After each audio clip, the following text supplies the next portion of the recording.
Hello everyone, good morning. আজকে অনেক সকাল সকাল উঠে পড়েছি আমি আর আমার বর, কারণ আমরা আজকে বেরোবো, যাবো বর্ধমান।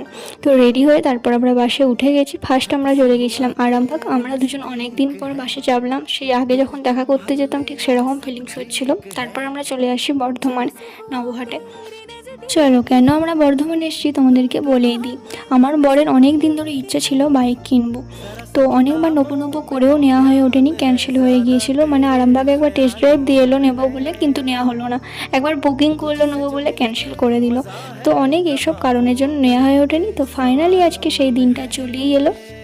তো আমরা চলে গিয়েছিলাম নবহাটের ট্রায়াম্ফ শোরুমে। সেখান থেকে নিয়ে আমরা বাইকটা পুজো দেবো বলে চলে এসেছিলাম 108 শিব মন্দিরে। কিন্তু অনেকটা বেলা হয়ে গিয়েছিলো, প্রায় 2-2:30 বেজে গিয়েছিলো। বামুন ছিল না কোনো, বামুন চলে গিয়েছিলো। তো কি করব, আমরা পুজো না দিয়েই চলে এলাম। তো আমি যাচ্ছিলাম আমার বাড়ি, যেহেতু বর্ধমানে এসেছি সেহেতু বাড়ি তো যাবই।